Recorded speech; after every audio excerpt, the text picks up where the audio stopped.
Hello, Hofstra fans, and welcome to this week's WBB Coaches Report. My name is Rachel Vogel, and today I'm joined by the head women's basketball coach of the Hofstra Pride, Danielle Santos Atkinson. Coach, how are you doing today? I am doing well, thank you. How are you? I'm good. Well, glad to hear you're doing well, Coach, although unfortunately been a little bit of a rough start to conference action for the Pride, but plenty of promising things to build upon for your team throughout this first stretch. You've seen a good number of teams in conference action now. So just talk about what you've seen from your team during this little bit of last stretch in 2022. I know there was a little bit of a pause, so it was nice to get back into action at the very least.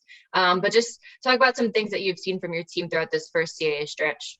Yeah, absolutely. One of the things that as you mentioned that we've been working on is our rhythm and just coming together as a team. Our lineup in practice every day has been different. Our first few games, we started off our first game after being off for a month with just 7 players.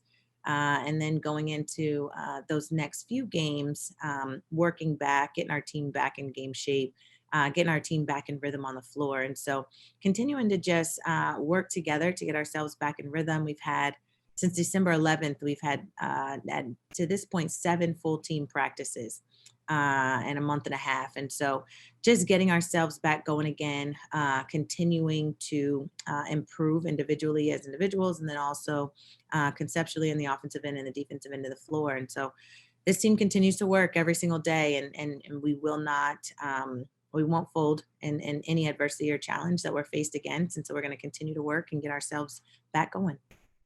So unfortunately, kind of speaking of adversity, you've had some key players that have had suffered some injuries lately. You've been unfortunately without Jacayla Brown, without Sorelli Neza. So you've really looked toward your bench players from earlier in the season who have stepped up, gained some quality minutes lately, and I think have succeeded when their name has been called. So just talk about some of those players who you've seen step up. Absolutely. As you mentioned, those 2 players, not just great players for us, but also really good leaders on the floor. And so filling that role in terms of production, but also filling that role in terms of leadership is one thing that we're working on.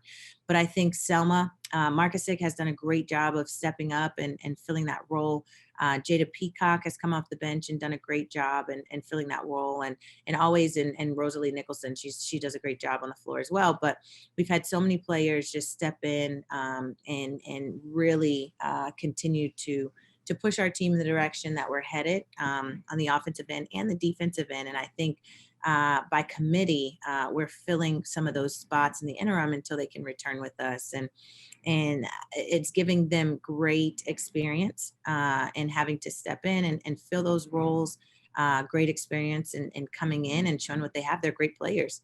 And it just so happened they're coming off the bench because of the depth of our team.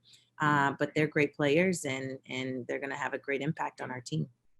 And would you say from game to game, it's like maybe 1 or 2 players that you're specifically looking forward to stepping up in that specific game? Or is it just anybody who is going to step up on any given day, and it can be anybody? Yeah, we need everybody. And so it's not going to be a 1 or 2 player thing. We're definitely going to need everybody every single game.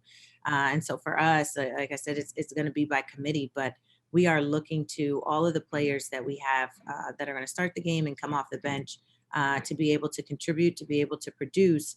And production comes in a variety of ways. Production's not only points. We need people producing on both ends of the floor, producing in terms of leadership, producing in terms of their energy. Everybody has a role on this team, and we've talked about that, and we talked about being reliable and being able to be reliable in your role. And that's everybody. And we're going to need everybody in order to be able to see the success that we want to be able to see.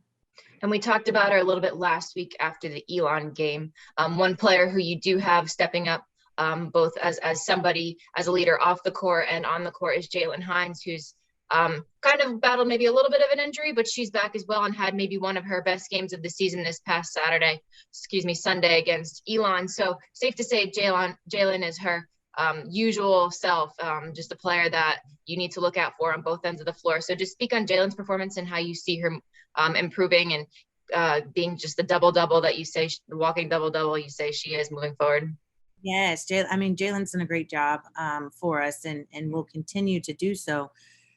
She has really been working hard to get herself back.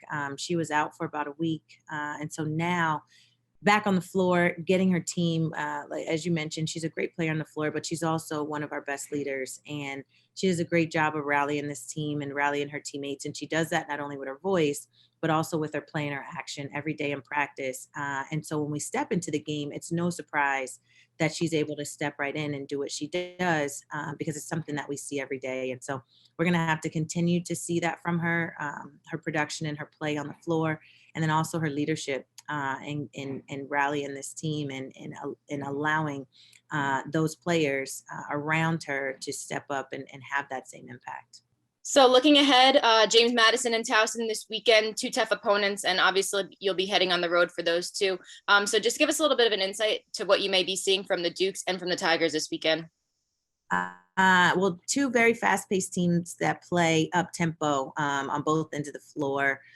Pretty aggressive defensively. They want to create some offense off of their defense.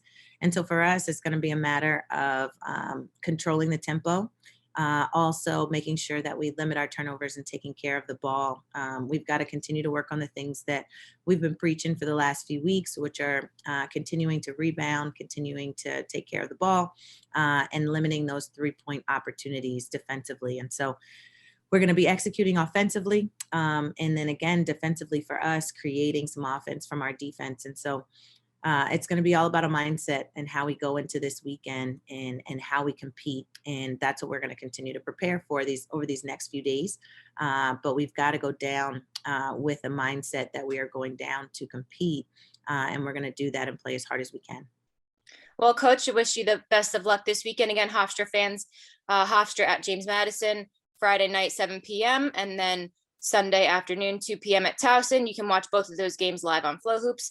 Coach, wish you the best of luck this weekend, and thank you for taking the time to chat with me today. Thank you.